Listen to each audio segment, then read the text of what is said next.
धन्यवाद अध्यक्ष जी। ओके। अध्यक्ष जी, मैं अपनी बात को शुरू करने से पहले, क्योंकि राजकुमार भी इस बात को कह रहे थे, ये 2 अप्रैल का दिन विशेष है सर। मैं जेल में था सहारनपुर, 2 अप्रैल 2018 को आंदोलन हुआ, 13 नौजवानों ने शहीदगी दी सर। मैं उनको नमन करता हूं सर। और आज फिर 2 अप्रैल है, एक और शहीदगी की तैयारी लग रही। तो मैं उन क्रांतिकारियों को भी आज याद करता हूं जिन्होंने, मुस्लिम क्रांतिकारी जिन्होंने देश की आजादी में योगदान दिया।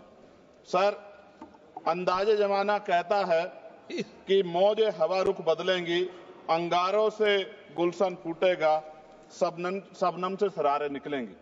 वक्फ संशोधन विधेयक 2024 संवैधानिक मूल्य एवं सांप्रदायिक सौहार्द के लिए गंभीर खतरा है। वक्फ संशोधन विधेयक 2024 संवैधानिक अधिकारों, विधिक सिद्धांतों और धार्मिक स्वतंत्रता पर गंभीर आघात है। विधेयक वक्फ प्रबंधन को कुशल और प्रभावी बनाने का दावा करता है, लेकिन इसके 44 संशोधन इन वादों को पूरा करने में असफल है। हमारा मानना है कि इस संशोधन से स्पष्टता, साक्ष्य और मूल कारण विश्लेषण का अभाव होगा। पूर्व संशोधनों का मूल्यांकन नहीं होगा, हितधारकों से परामर्श की पारदर्शिता नहीं होगी, मौलिक अधिकार का उल्लंघन होगा। Article 13, article 14, article 25, article 26, article 50, article 300 सर्वोच्च न्यायालय के निर्णय, स्थापित कानून और इस्लामी सिद्धांत और संविधान की भावना का उल्लंघन होगा।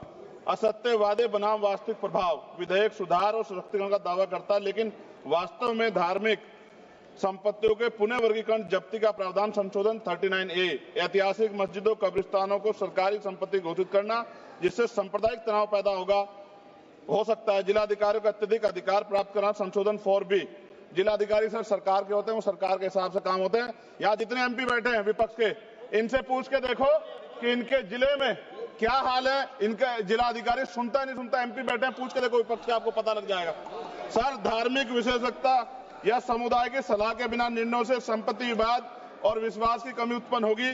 ट्रिब्यूनल की शक्ति कमजोर करना और मुस्लिम प्रतिनिधित्व हटाना संशोधन 10B, धार्मिक कानून की त्रुटिपूर्ण व्याख्या और पक्षपाती निर्णय, दानकर्ता इच्छा की उपेक्षा व धार्मिक स्वतंत्रता का हनन संशोधन 5A, दानकर्ता द्वारा समर्थन वापस जिससे सामुदायिक संस्था कमजोर हुई, गैर मुस्लिमों द्वारा स्थापित वक्फ सुरक्षा समाप्त करना संशोधन 104 की समाप्ति, अंतर धार्मिक सौहार्द प्रभावित होगा। सर, सदियों पुरानी धार्मिक संपत्तियों पर सीमा अधिनियम लागू करना संशोधन 27B, कब्जा की गई संपत्तियों की स्थायी हानि, धार्मिक विषयों को दरकिनार कर वक्फ निर्धारण करना संशोधन 6C, धार्मिक ज्ञान के अभाव में संपत्तियों गलत वर्गीकरण, पंजीकृत वक्फ घोषणाओं को अपराध घोषित करना संशोधन 312, भय के माहौल में धार्मिक दान में गिरावट, मनमाने सर्वेक्षण को और वर्गीकरण की अनुमति देना संशोधन 8A।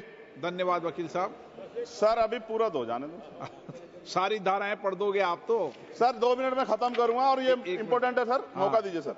बिना जवाबदेही के बड़े पैमाने पर वक्फ संपत्तियों का पुनः वर्गीकरण, प्रशासनिक भ्रम और प्रभावशीलता को नुकसान पहुंचाना संशोधन 12D, कानूनी विवादों और कुप्रबंधन को वक्फ बोर्डों की विश्वसनीयता का नुकसान, स्पष्ट आधारों पर राज्य द्वारा वक्फ बोर्ड को भंग करने का अधिकार संशोधन 3C, राज्य के व्यापक विरोध प्रदर्शन धार्मिक लक्ष्य का लक्ष्य, सार्वजनिक हित के नाम पर वक्फ प्रशासन पर पूर्ण नियंत्रण संशोधन 37C2, व्यापक स्तर पर अशांति विरोध प्रदर्शन, कानून व्यवस्था गंभीर स्थिति।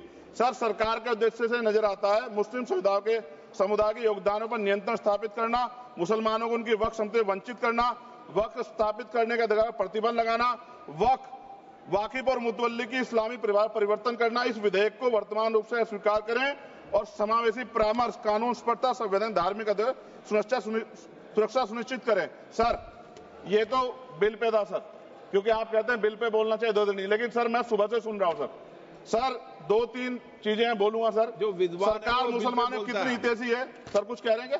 जो विद्वान होता है वो बिल पे बोलता है। सर, बस खत्म कर रहा हूं। सरकार कितनी हितैषी है सर? केंद्रीय मंत्रिमंडल में एक भी मुस्लिम मंत्री नहीं। सच तो यह है कि अभी ईद पे नमाज पढ़ने के लिए भी नए नियम बनाए गए और जो नमाज पढ़ रहे थे उनके पीछे पुलिस कर्मचारी लाठी लेकर खड़ा था, मैंने खुद देखा सर। अगर सरकार इतनी देर सच्चर कमेटी की रिपोर्ट पर चर्चा कराएगी, बिल्किस बानो के आरोपियों का जेल से बाहर आने के बाद स्वागत किया गया सर। मुसलमानों की जमीन की बात है, SC/ST की जो जमीन है वो छीनी जा रही है सर। कानून से ऊपर उठकर मुसलमानों घरों पर बुलडोजर चलाए गए, सबने देखा। सुरक्षा की बात करते हैं, लिंचिंग की गई, मुसलमान मारे गए सर। कावड़ यात्रा में गरीबों के ठेलों पे सुप्रीम कोर्ट ने ऑर्डर किया कि नाम मत लिखवाओ, देश को मत तोड़ो। अंत में सर बात निकली है तो दूर तक जाएगी। पार्टी सरकार के नेता यात्रा निकाल के कहते हैं मुसलमानों को भगाओ, और कई एक मुस्लिम एमपी पिछली बार सर उनको क्या क्या शब्द निकले, कोई निंदा नहीं हुई सर, और उसका प्रमोशन हुआ। और कभी आपके नेता कहते हैं सरकार गोली मारो, और आप हिंदू राष्ट्र की बात करते हैं सर। मेरा यह कहना है सर, मैं इसका पुरजोर विरोध करता हूं और अपनी एक शायरी के साथ खत्म करूंगा। तो बहुत सुनी मैंने आज दोनों तरफ, जब तक ना बदले जालिम हुकूमत का मिजाज, एहतजाज एहतजाज एहतजाज, और ये तब तक रहेगा जब तक सर अपनी सरकार सोच नहीं होती।